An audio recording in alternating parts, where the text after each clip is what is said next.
Hello guys, NautoAce here, and this is going to be probably for the time being the conclusion part of my Switch vlog hype thing. And I want to talk about just the miscellaneous part of the Switch. What does it need to be successful, and why did the Wii U fail? So first of all, even so with the presentation, the treehouse, people are talking about it. There are games that are going to come out in 2017. There are some launch games within, like I said, 2 months. There are some also games at launch day. Maybe there'll be more. Again, remember, there is still the month of February. That's 4 weeks. They can reveal more. So with that, let's talk about more questions. So, of course, they showed the hardware, they showed the games, how you play the game. That's it. There were more questions about the Switch that people wanted. First of all, how the UI works. How does it work? Well, somehow they kind of showed sort of what it looks like, but again, they're not talking about it. They basically, that's one they don't talk about. And there were, apparently, I read this on the internet. At Go Nintendo, there were some questions that they want to know, and unfortunately, Nintendo couldn't answer them, such as, so, are we going to have to double dip, triple dip on Virtual Console? Do we have to pay a upgrade just to play it from the Wii to the Wii U to the Switch? Because remember, on the Wii U, you had to pay $1 to $2, depends on what the Virtual Console game is, just to move it to the Wii U. And again, is it kind of BS? Yes, it is. Why did they do it? Well, a lot of people think because it's a different platform and that costs money. Because the difference is, play it on the Wii, you're just playing on the Wii. That's it. On the Wii U, you can do Miiverse. You can post it on Miiverse. You can share your shot. You can talk about the game on Miiverse. Probably that, to some extent, that costs high. And okay, so, but still, I kind of felt it should be free. It's too bad at all that, well, yeah, it's free. There you go. So the question there was, is it going to be double dipping or is it going to be something else? And a Nintendo representative said, oh, we have nothing to announce at this moment. I'm like, wow. But Reggie did kind of show some hints saying that, well, we are trying to find a way. We are putting a way now that you'll attach your games to an account. So finally, a little bit of sunshine there, but not so much. Because the question is, how is the Nintendo account going to work? How does it integrate with my Nintendo? So with the new account, is it going to be finally attached to your account, the game to the account? That's what I'm trying to say. Or will it be again like the 3DS and Wii U?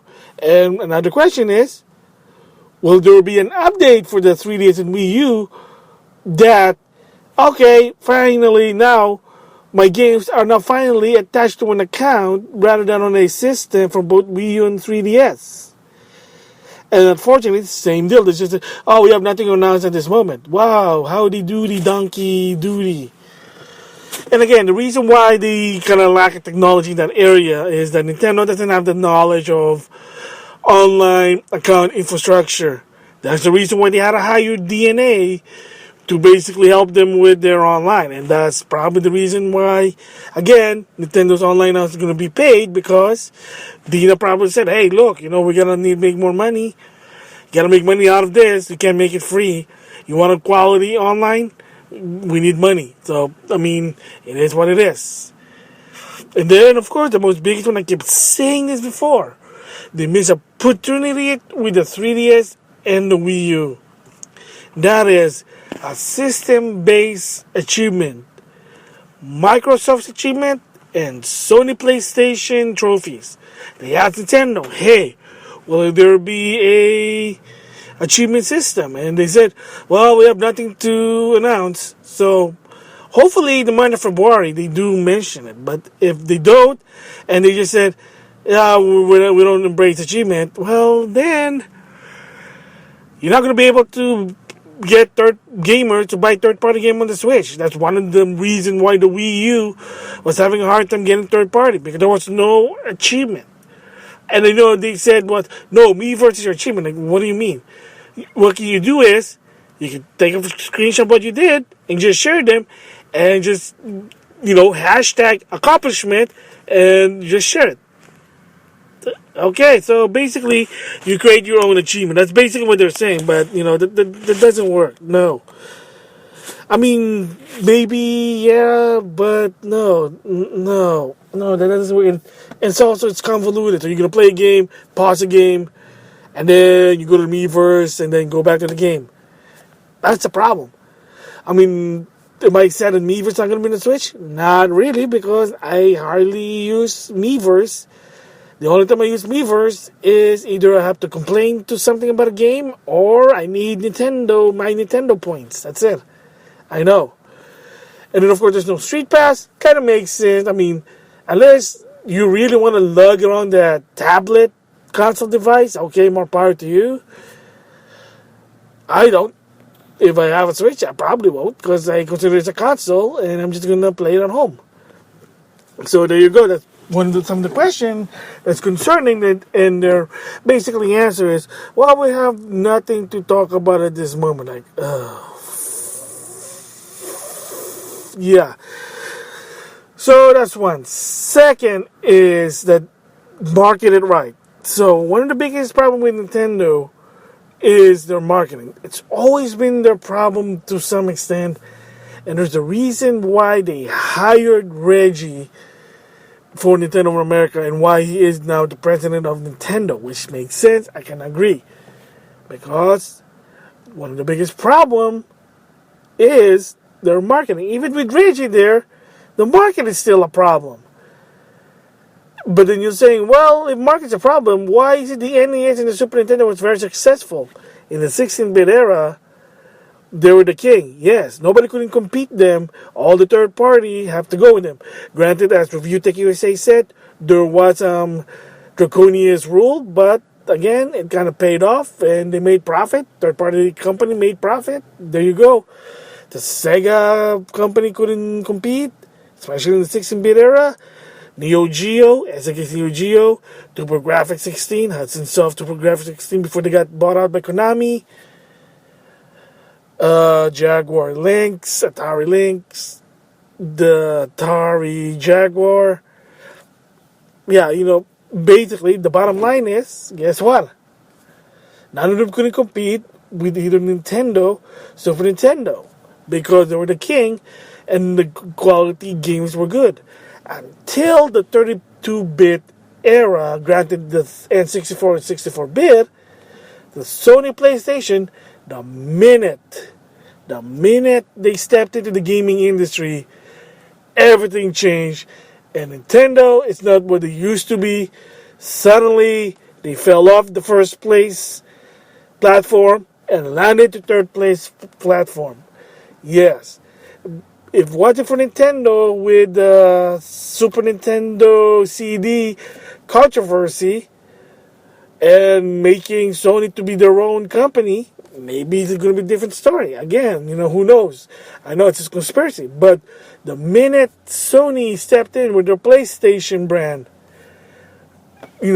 unproven yet at a time, proved to the gamer that they were better than the N64 with games coming out, third-party games coming out for that platform.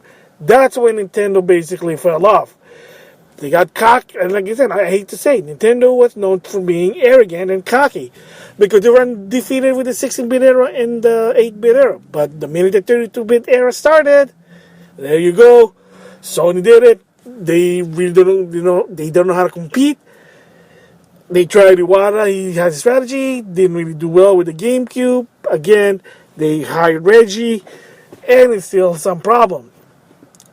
And the example with the Wii with the market, the reason why the market was bad was it was some misinformation, and they weren't really transparent. So what does that mean? Well, they tried to market, the Wii U, you can have this great second screen experience that you can only get it for the Wii U. But the developer didn't really care, and all it was just a hub screen. And I mean, the games that did push the gamepad, it was not that good. So, well, that was a bust there. So, second screen experience, nobody really cared. I'm sorry to say. With my Wii U, same deal. I'm like, dude, excuse me. It's like it's more of a distraction rather than an experience. I'm sorry to say. I mean, you either look at the screen on the television or you look at the gamepad. You can't do both. So yeah, that was about second. Oh, you can play your Wii U without using a TV. Okay, one part there is right, but this other part is like, say I want to go to another place so I can play my Wii U in peace. Nope. The gamepad, like people said, is tethered to the Wii U console. So the minute you go for it and lost that, uh, well, signal, then yeah, that's it. So it's not really you can play anywhere with the Wii U gamepad. The minute you go far with the console, that's it. So again, they're gonna half right, and the other half was false. So bottom line again, mismarketing. Third, the infrastructure was a problem. At the beginning of the Wii U, when you're trying to put money on the Wii U and 3DS, they weren't even unified. You had to put money separate. Kind of stupid. Two, accounts, games not attached to an account rather than a system. Again, not that good. Good case in point and example. When again I've been saying this, Alex sold his 3DS to get the new 3DS. The 3DS to the 3DS XL. Let's just say no, he didn't buy the new version, like the latest new version. He just bought the original 3DS XL. 200 words of download gone. He couldn't get it back. I think he probably got some Nintendo money, but he couldn't get it back because he couldn't find the serial code for the 3DS. They couldn't do anything about it because, again, how convoluted it is. Again, like, if you want to transfer, you have to have your old one to your new one. You can't just say attach to your account. PlayStation did it. Microsoft did it. Why can't Nintendo do it? Because they don't know how until DNA. So hopefully DNA will help them. Again, that's another problem. So those are some of the problem why the Wii U kind of failed, because the marketing was so weak. A lot of the information wasn't transparent. Were they transparent with Switch? Definitely. You can play in a Go. You get multiple version how to play the game. That's actually good. The $300 price tag, it's still questionable, but until people finally experience it from themselves in their household, you're going to have to wait and to say that right now, you can't judge the price before you experience it. You can do it the minute you're after, and that's probably going to be a different vlog about the pricing, why prices opinion change from pre-release to post-release, and I'll explain that. But the bottom line is, you really can't judge if the $300 in pre-release. Again, there's still the money February. They're probably going to talk about more. Who knows? But the minute the console is out, the minute the games are out, the minute finally a lot of people experience it, and they see this point that is it working or not, then you can say, okay, it's not worth this price. It's worth this price. Da da da da da da da da da. Can't do it before, but you can do it after. So it's a wait and see. Yeah, that sucks. But right now, I think $3 is fine. Another one is the games. There are some games that are coming out, both eShop and retail. And like I said, launch games are within 2 months of the console's release. Launch day is the day itself. And I was watching Go Nintendo Cassidy on the games coming out, and he made a lot of good points. That Colin basically said, why can't you have all this Nintendo game come out in day one? Well, like I said, because that's too much games, people are not going to buy them at one go. Unless you're a rich bastard, I don't think you're going to buy all those Nintendo games at one go. You're probably going to buy one or two because they're $60 pop, but they're expensive, in my opinion. So, again, and the majority of people are going to say one or two. So what should I pick? Want to Switch, Super Mario Kart 8 Deluxe, ARMS, or Breath of the Wild? Nope, I'm going to get Breath of the Wild because I heard the game's really long. It's worth $60. And that's it. Then you got missed opportunity with the other games at launch. Then you have to wait for a while to make the profit. It doesn't work in games. So Catholic made a point. Play Breath of the Wild because a lot of Nintendo fans are going to play that first. And then, like I said, maybe, I need a break from the Breath of the Wild, The Legend of Zelda. I'll get Snippet, Cut, whatever that. It's an eShop gift for $20. And then maybe 4 or 6 to 8 weeks, ARMS or Mario Kart 8 Deluxe. And then again, they were going to spread it. So, first of all, that's actually good that there is, within the launch of the Switch, there are Nintendo games every month. Like I said, Breath of the Wild went to Switch on March. April, you got ARMS and Mario Kart 8 Deluxe. Nothing so much with May. Maybe that may change because again, it's still too early. On June, you got Splatoon. So again, you got those Nintendo games per month. Because some fans do buy Nintendo games per month. Hey, no joke. The problem with the Wii U was from March to June. By the beginning of March, but to the end of June, there was no Nintendo games.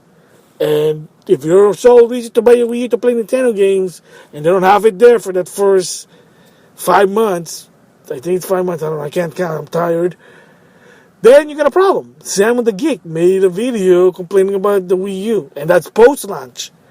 Because one of the biggest one he complained was, there was no games. Literally, there was no games.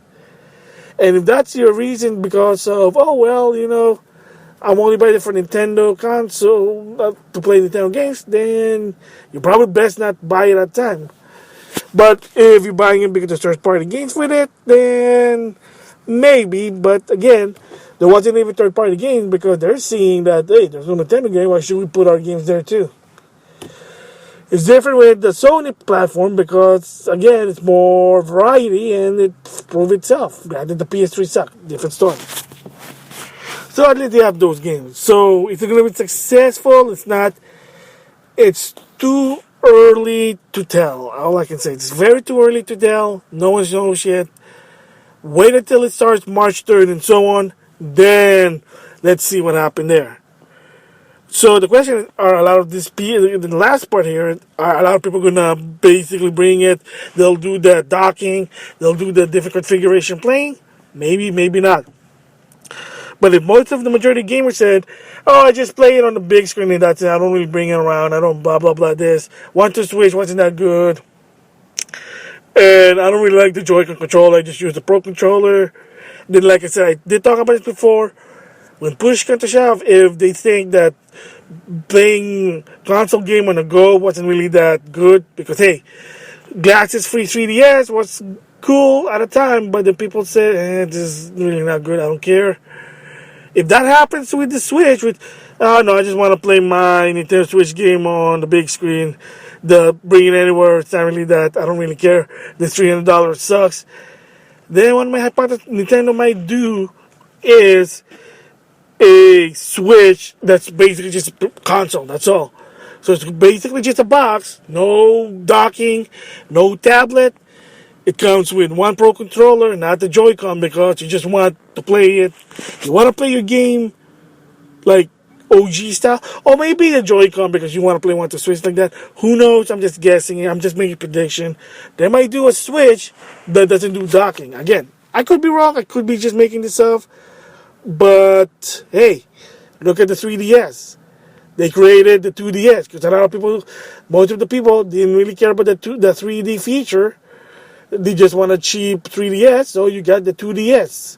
A 3DS that's more bulky because you don't have hinges, and it doesn't do 3D because they don't care about the 3D. They just want to play the game.